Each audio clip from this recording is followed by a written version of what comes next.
만나서 반갑습니다. 이병옥 목사입니다. 반갑습니다. 우리 송조선 목사님 말씀하셨는데 거기서 빠뜨린 게 있어요. 예전에 그랬다. 지금은 많이 회개하는 마음으로 있습니다. 제가 그러니까 주로 가서 예배하는 제 협동 목사로 있는데요. 그곳에 성가대는 한 50명 됩니다. 그래서 엄청나게 이렇게 빵빵하게 해서 은혜를 받는데 눈물을 흘린 적은 별로 없는 것 같아요. 근데 오늘 성가대 이름이 없어요. 정말 기독교적인 것 같아요. 무명의 성가대 찬양하는 데서 정말 감동이 제게 정말 벅차 올랐습니다. 그래서 일당백 성가대 이름을 이렇게 지어야 되나, 겨자씨 성가대 이렇게 지어야 되나 이런 생각을 해보았습니다. 아무튼 여러분과 함께 예배할 수 있다는 것이 얼마나 하나님께 큰 영광이고 은혜가 되는지 그런 벅차오르는 마음이 있습니다. 제가 원래가 교회 성장 이런 거 강조한 사람 아닌데 이 공간이 이 말씀과 찬양을 더 많은 사람들이 와서 할 수 있으면 좋겠다라는 작은 소망이, 제 기도 제목이 제 안에 생겼습니다. 여러분이 드라마나 또 가요 같은 거 요즘에 보시면 여전히 대부분의 주제는 사랑입니다. 사랑의 관계에 대해서 다 이야기를 하고 있죠. 나는 솔로 시작해서 그런 프로그램들이 굉장히 많은데, 제가 50대 이제 중반인데 한 1년 전인가 2년 전에 끝사랑이라고 하는 50대, 60대 중장년의 사랑에 대해서 이제 다루는 프로가 있었는데요. 저는 나는 솔로보다 그게 더 와닿더라고요.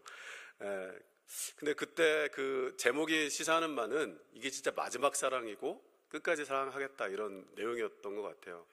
그래서 사실 여러분, 사랑이라는 게 어떻게 50대, 60대만 가슴이 뛰겠습니까? 80대, 90대도 여전히 살아있는 한 사랑이란 말은 우리를 되게 살아있게 하고 되게 이렇게 가슴 벅차게 만드는 그런 것 같습니다. 우리가 누군가를 정말로 사랑하는지 그리고 그 사랑의 깊이가 얼마나 깊은지 언제 증명할 수 있을까요? 언제 증명될까요? 상황이 좋을 때가 아닌 것 같습니다. 대체로 형평이 넉넉할 때도 아닌 것 같습니다. 사랑은 어떤 끝에 섰을 때 비로소 얼마만큼 사랑했는지, 얼마나 사랑했는지를 알 수 있는 것 같습니다. 고난의 끝, 관계의 끝, 그리고 인생의 끝에서 남아있는 것이 진짜 사랑이 아닌가 생각해 봅니다. 그래서 사랑은 끝까지 남는 것이라고 그렇게 말씀을 드려봅니다. 오늘 말씀을 통해서 끝까지 사랑이라는 제목으로 주님이 우리를 어떻게 사랑하셨는지도 생각해보고 그 사랑에 대해서 우리가 어떻게 반응해야 될지도 생각해보는 그런 시간이 되었으면 좋겠습니다. 오늘 우리가 읽었던 하나님의 말씀, 요한복음 13장 1절에 이렇게 나와 있습니다. 뒷부분인데요. 세상에 있는 자기 사람들을 사랑하시되 끝까지 사랑하시니라. 저는 이 요한복음 13장 1절을 읽을 때마다 이렇게 읽고 나서 한참을 이렇게 머물러 있는 것 같아요. 이 말씀 가운데 되게 벅차고 감격스럽고 너무 귀한 말씀이어서 곱씹게 되는 말씀인 것 같습니다. 근데 여기에 나와 있는 끝까지라는 말은요, 단순히 시간의 끝만을 의미하지 않고 자신에게 있는 모든 것까지, 어떤 범위까지 말하는 거죠. 그런 의미로서 이 말은 원래 원문을 쫓아가 보면 완전하게 남김없이라고도 이렇게 옮겨볼 수가 있다는 거죠. 그래서 실제로 이 본문을 공동번역 성경은 이렇게 옮겼습니다. 이 세상에서, 끝부분만 옮겨봅니다. 이 세상에서 사랑하시던 제자들을 더욱 극진히 사랑해 주셨다. NIV 성경은 또 이렇게 옮깁니다. He now showed them the full extent of his love. extent라는 거는 범위잖아요. 그러니까 full이라는 건 완전한 범위의 사랑을 그들에게 보여주셨다 라고 옮길 수 있다는 거죠. 끝까지라는 시간적인 의미로도 이해할 수 있겠지만 할 수 있는 모든 걸 다해서 사랑했다고 이렇게 말씀할 수 있다는 거죠. 예수님께서는 자신의 인생의 끝까지 사랑하셨고, 고통의 끝까지 사랑하셨고, 자기가 할 수 있는 데까지 사랑하셨고, 사람들의 죄악의 끝에서도 사랑하셨습니다. 고려신학대학원이라고 천안에 있는데요. 거기에 신약학 교수님이신 권혜생 교수님이 십자가 새롭게 읽기라는 책을 이렇게 쓰셨는데, 제가 40년 동안에 이 책을 많이 묵상했습니다. 십자가를 어떻게 새롭게 볼 수 있을까. 근데 이 책을 읽으면서 제가 느끼게 된 게 뭐였냐면, 로마 시대의 십자가형은요, 가장 고통스러운 형벌이었다는 거예요. 십자가라는 것은 사실은 그 정치적인 형벌이었거든요. 정치적으로 그 반역을 꿈꾸는 사람들이거나 계급 반역, 그러니까 노예가 주인에게 했을 때 십자가형을 줬습니다. 크게 두 가지. 그러니까 대부분이 다 국가 체제에 대한 반역에 대한 이야기죠. 그래서 고통스러운 형벌이라는 것은 우리가 잘 아는데, 수치스러운 형벌이라는 것은 잘 몰랐습니다. 그냥 잊혀져 가는 거죠. 그냥 쓱 지나가는데, 이분이 강조하는 거 뭐냐면 고통스러운 형벌이면서 동시에 가장 수치스러운 형벌이었다는 거예요. 그 부분을 제가 한번 읽어보겠습니다. 책에 나와 있는 부분을 인용해서 읽어드리면, 또한 십자가형은 죄인에게 최고로 수치스러운 형벌이었다. 오늘날 십자가에 달리신 예수님을 묘사하는 모든 그림에는 예수님의 허리 부분이 가려져 있다. 그러나 다수의 역사가들에 의하면 십자가에 처형되는 죄수는 벌거벗은 나체였다. 그리고 사람들이 잘 볼 수 있는 내거리나 언덕 위에 십자가를 세우고 죄수를 매달았다. 여러분, 우리가 잘 아는 것처럼 십자가에 달려서 바로 죽지 않습니다. 최소 몇 시간, 길게는 며칠에서 일주일까지 가는 사람도 있었다고 하잖아요. 그러니까 그 위에서 발가벗겨진 채로 사람들이 자기를 바라본다는 것으로부터 오는 수치를 느끼면서 고통을 당해가는 거죠. 그런 정서적인 수치를 당하는 겁니다.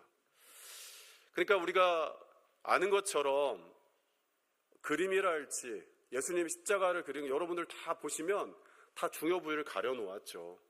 그런데 실제로 역사를 쫓아가 보면 사실은 예수님께서, 하나님의 아들이신 예수님께서 사람들 앞에 자기 온몸을 다 드러내셨다는 겁니다.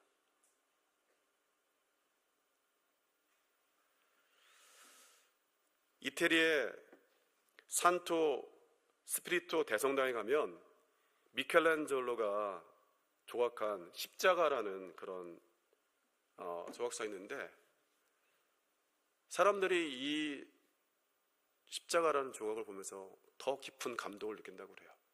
왜냐하면 예수님이 정말 발가벗겨져 있습니다.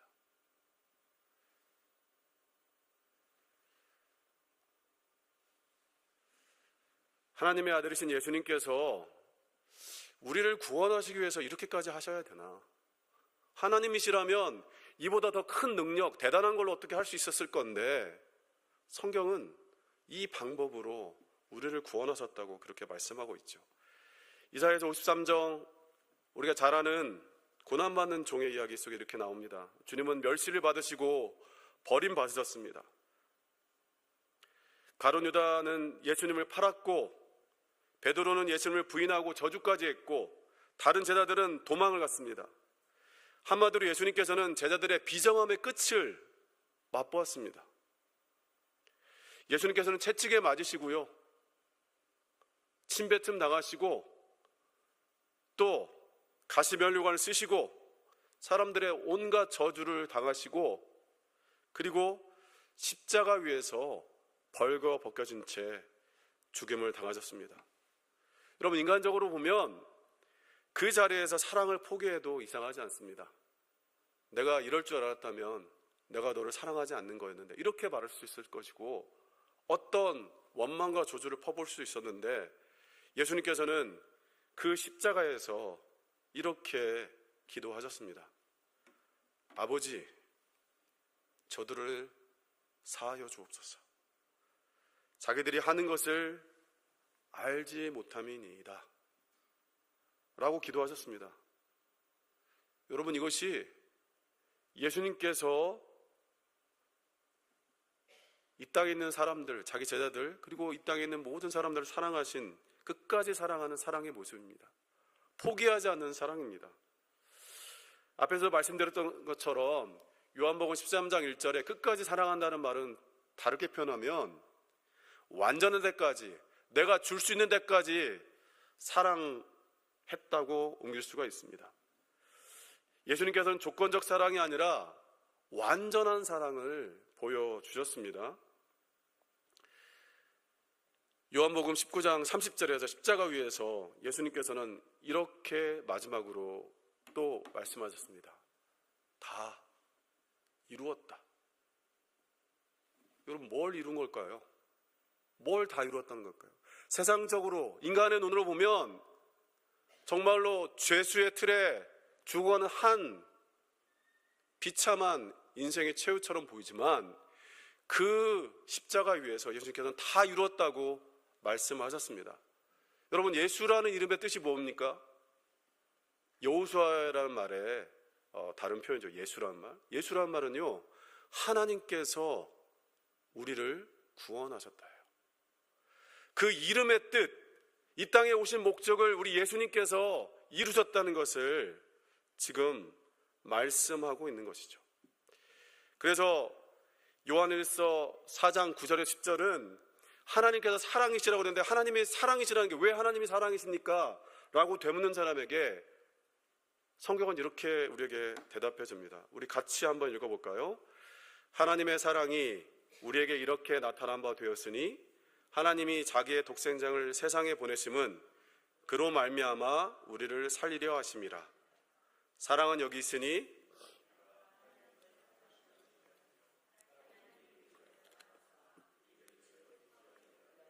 화목제물로 그 아들을 보내셨습니다. 아멘. 여러분, 성경이 우리에게 가르쳐준 사랑은요, 우리 자식 잘 되고 내 병이 낫고 이런 정도의 그런 사랑, 그것도 포함하지만 그것을 넘어선 사랑이죠. 성경에서 하나님이 왜 사랑이신가, 그 사랑을 표현하는 가장 구체적이고 명확한 것은 바로 하나님의 아들 독생자를 세상에 보내셨다라는 거죠. 왜 보내셨습니까? 우리를 살리려고, 우리를 구원하려고. 그게 성경이 말하는 하나님의 사랑, 우리 예수님의 사랑의 모습이라는 겁니다. 그러니까 우리가 사랑받을 만하고 우리가 먼저 예수님을 사랑했기 때문에 그의 응당한 대가로서 조건적으로 우리가 사랑한 만큼 부어주는, 혹은 또는 곱하기 얼마를 하는 그런 사랑이 아니라, 우리가 아직 사랑하지 않았을 때도, 우리가 아직 죄인 되었을 때도 그분께서 우리를 위하여 십자가에 달리심으로 우리가 하나님 앞에서 하나님으로부터 구원을 받았다는 거죠. 이게 우리가 고백하는 하나님의 사랑의 이야기입니다.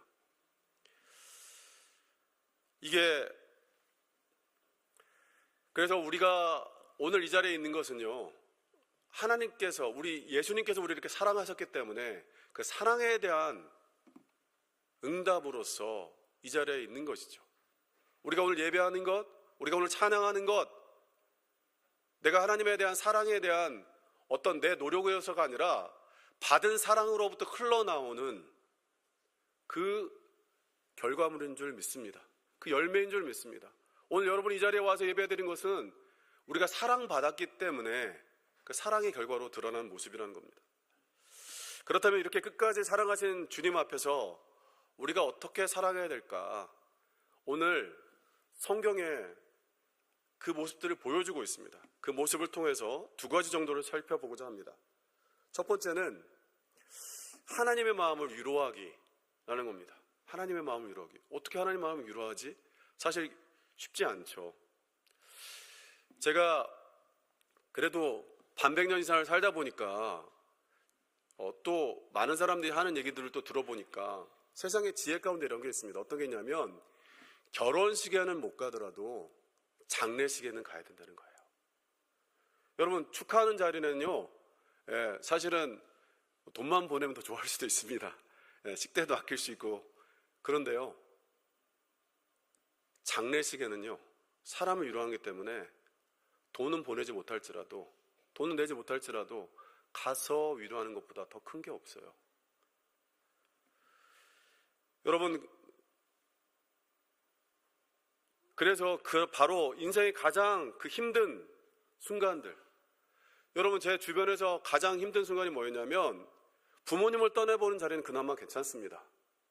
근데 가장 힘든 자리는 뭐냐면 자기 자녀를 먼저 보내는, 어려서 혹은 교통사고로 먼저 보내는 부모를 위로하는 장례식보다 더 고통스러운 현장은 없어요.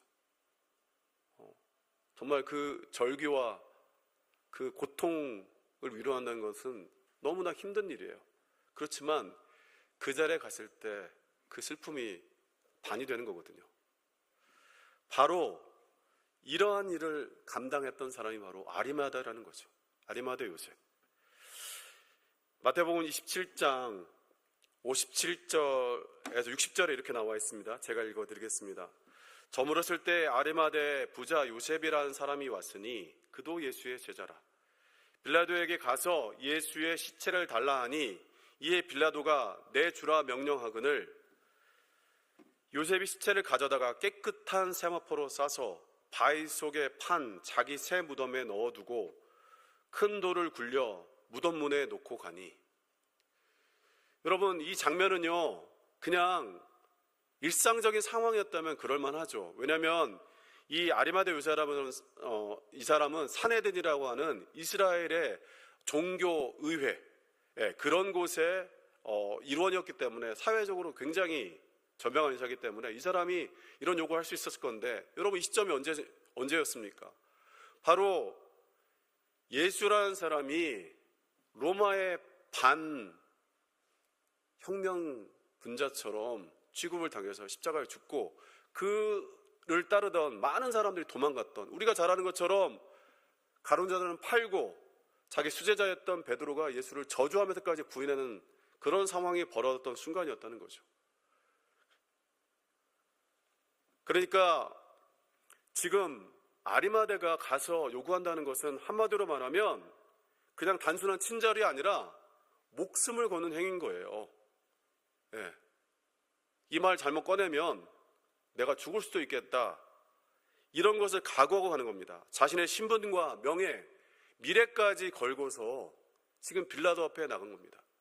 그렇게 하나님의 아들이라 일컬음 받았던 예수도 십자가에 매달았던 사람인데 한낱 그 이스라엘의 국회의원 하나 십자가에 다는 거? 일도 아니겠죠. 그런데 용케도 빌라도가 내어주었습니다. 근데요, 거기다 끝이지 않고 요셉은 예수님의 시체를 자신의 무덤에 장사했습니다.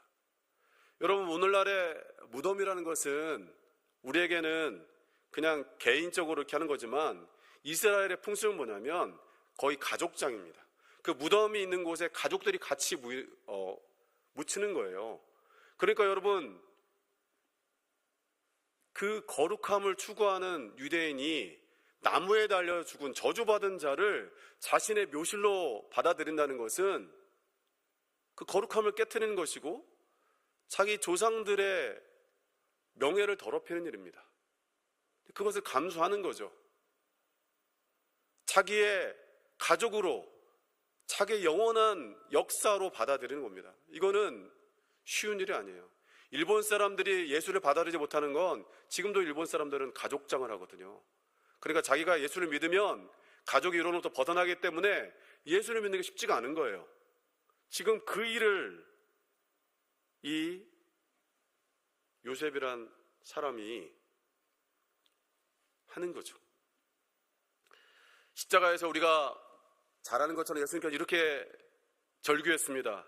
엘리, 엘리, 라마 사박다니. 나의 하나님, 나의 하나님, 어찌하여 나를 버리셨나이까. 여러분, 부르짖는 예수님도 그렇지만 죽어가는 아들 예수를 바라보는 하나님의 마음은 어땠을까요? 얼마나 힘들었을까요? 그렇지만 인류를 구원하기 위해서 그것을 감당해야만 하는 아버지와 아들의 그 사랑의 고통은 얼마나 컸을까요? 아들의 장례조차 치르지 못한 아버지의 마음이 저는 하나님의 마음이었다고 생각합니다. 그런데 그런 하나님의 마음을 위로한 사람이 있으니 바로 아리마대 요셉이죠. 아리마대 요셉이 자기를 죽을 각오로 그 장례를 치른 겁니다. 여러분, 그 자리에 저는 생각해 봅니다. 내가 있었다면, 아니 여러분 한번 생각해 보시죠. 여러분 있었다면 여러분 어떻게 하시겠습니까?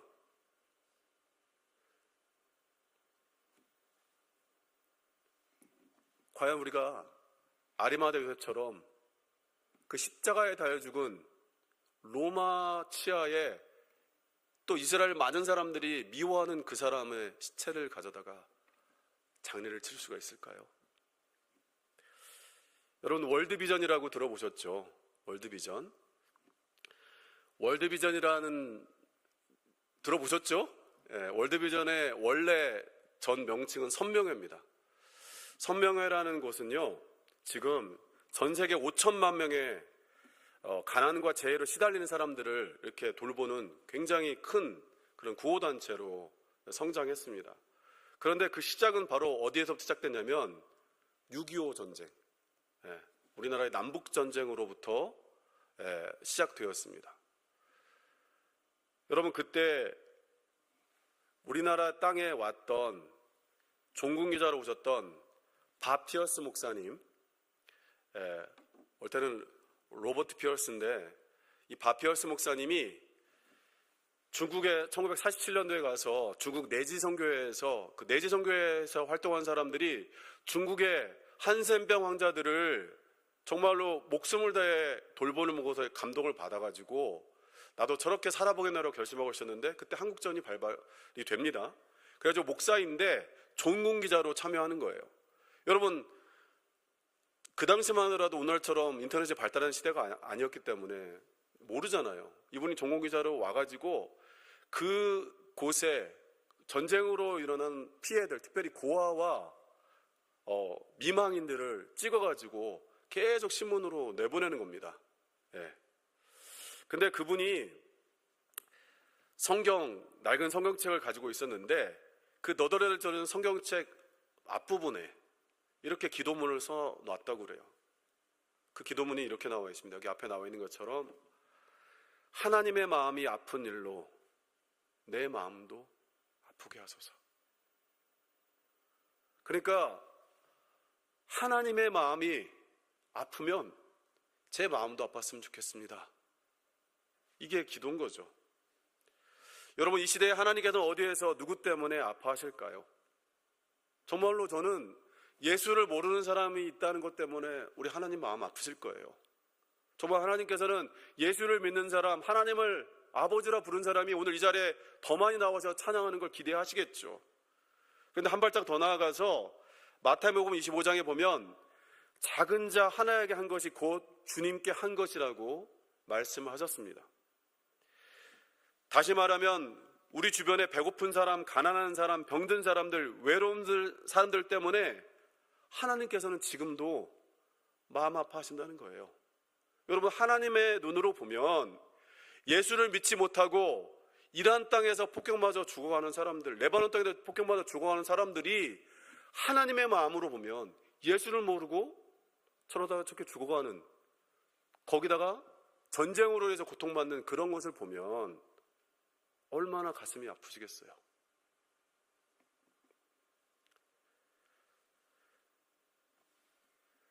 하나님께서는 지금도 이 땅에서 우리 주변에 배고픈 사람들, 가난한 사람들, 병든 사람들, 외로운 사람들 때문에 지금도 마음 아프실 것입니다. 예수를 모르는 사람은 말로 할 것도 없고요. 사랑하는 여러분, 교회는 반드시 아리마대 요셉 같은 사람이 필요합니다.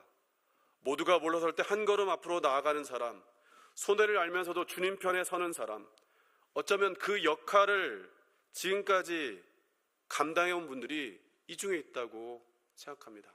아마 이 교회가 이렇게 유지되기 위해서는 누군가는 먼저 나와서 주보를 접고 누군가는 먼저 나와서 무언가를 준비해야만 이 교회가, 누군가는 아픈 사람들을 병문안을 가서 그 사람들을 돌보는 사람도 있어야 되는 거죠. 그런 손길들이 바로 하나님의 마음을 위로해드리는 손길이라고 저는 믿습니다. 하나님은 그런 헌신을 작게 보지 않으십니다. 아리마다 요셉처럼 우리도 하나님의 아픈 마음을 위로하는 삶을 살아가기를 주님의 이름으로 축원합니다. 두 번째로 생각해 볼 것은 끝까지 주님과 함께하기입니다.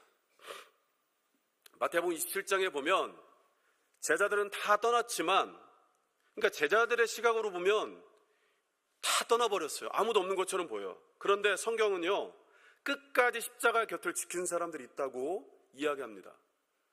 많은 남자들이 이렇게 얘기해요. 이 땅에 하와 때문에 죄가 들어왔다. 이런 식으로 이렇게 정신승리하시는 분들이 계십니다. 근데 여러분, 그 부활의 소식을 가장 먼저 알린 사람들이 누구냐면 바로 여인들이었습니다. 부활이라는 건 새로운 세상의 출발점이잖아요.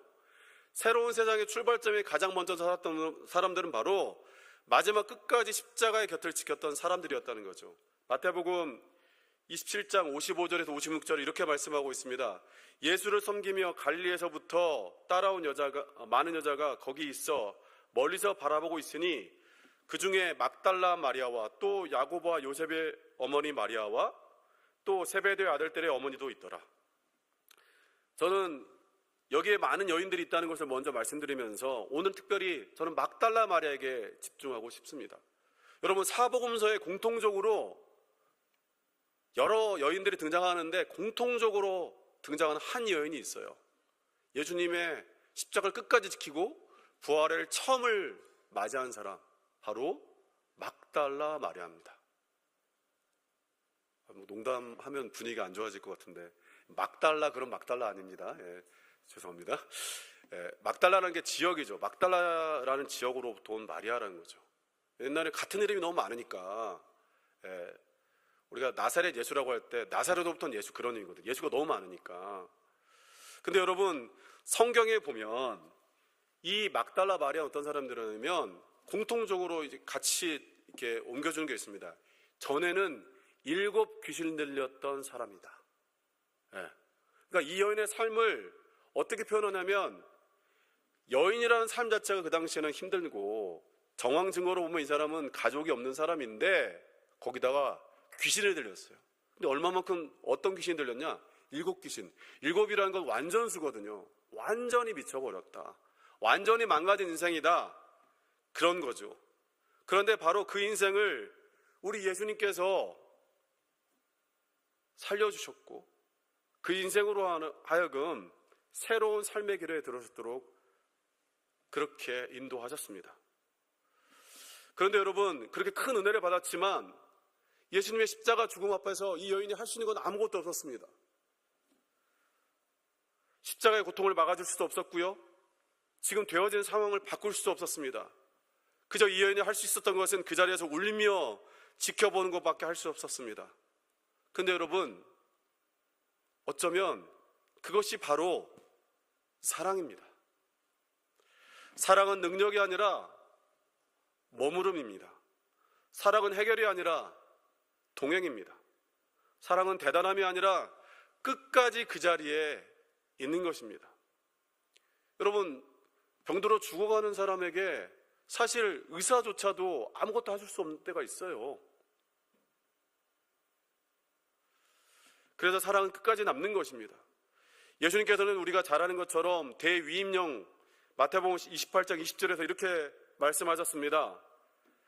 내가 세상 끝날까지 너희와 항상 함께 있으리라. 여러분, 이 말씀 들을 때 어때요?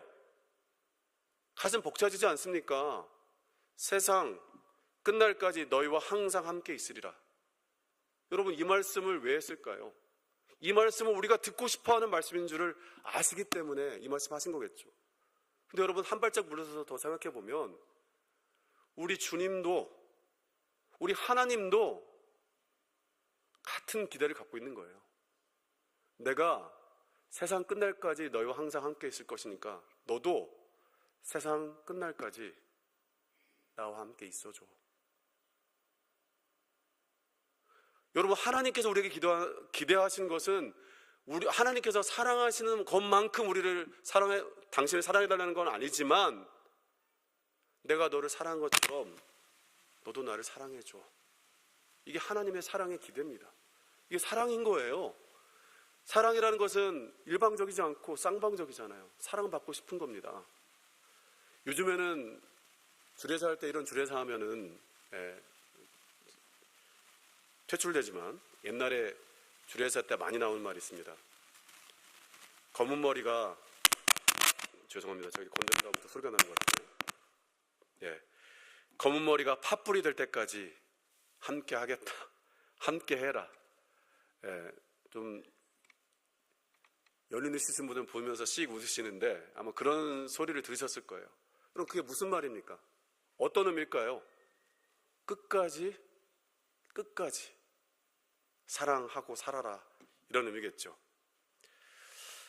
사람이 가장 위로받고 싶을 때는 언제입니까? 문제를 해결해 줄 때가 아닙니다. 그저 내 곁에 위로받는다고 생각할 때는 언제냐면, 사실은 문제 해결해 주는데 그것이 아니라 더 중요한 건 뭐냐면, 내 곁에 있어줄 때, 여러분 병실에 누워있을 때 누군가가 와서 대단한 말을 하지 않아도 괜찮습니다. 그냥 그저 아무 말 없이 옆에 있는 것, 내가 네 옆에 있어, 나는 그 존재 자체가 우리에게 큰 위로를 주는 겁니다. 기독교 상담학에서는 이것을 현존의 사역이라고 합니다. 성교학에서는 이걸 현존의 선교라고도 불러요. 말보다 함께 있어주는 것이 더 큰 치유가 된다는 겁니다. 우리가 말로 뭐 어떻게 대단한 걸 하는 것이, 말로, 남자들이 잘 말하는 게 말로 하려고 하거든요. 이게 제 얘기예요, 제 얘기. 저도 막 말로 막. 그렇지만 더 중요한 게 뭐예요? 그냥 말 없어도 옆에 있는 거. 그게 더 중요하다는 거죠. 현존의 사역은 말보다 함께 있어 주는 것이 바로 현존의 사역입니다. 막달라 마리아는 바로 그 사랑을 보여주었습니다. 아무것도 할 수 없어서 떠나지 않고 그 옆에 있었지만, 그럼에도 불구하고 그것이 막달라가 할 수 있는, 자기가 할 수 있는 최고의 사랑이었습니다. 능력이 아니라 머무름의 사랑입니다. 사랑하는 여러분, 주님은 우리에게 대단한 능력을 요구하지 않으십니다.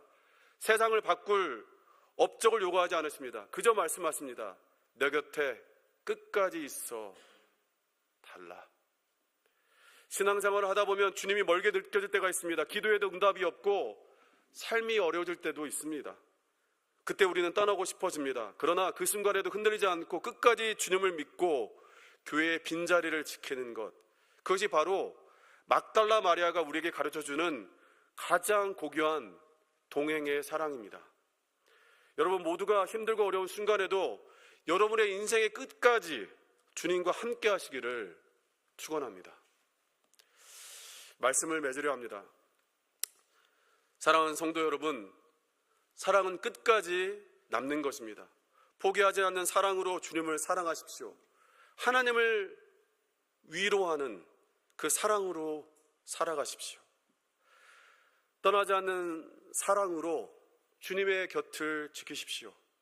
십자가 곁을 끝까지 지킨 사람이 부활의 아침을 가장 먼저 보았다는 것을 여러분 기억하십시오. 사랑하는 여러분, 여러분의 자리는 결코 작은 자리가 아닙니다. 여러분의 헌신은 결코 사소한 것이 아닙니다. 하나님께서는 지금도 교회를 통해서 일하시며 그 일을 이루시는 손과 발이 바로 이곳에서 예배하고 계시는 여러분입니다. 이번 한 주간 여러분이 지켜야 할 그 한 자리를 정했으면 좋겠습니다.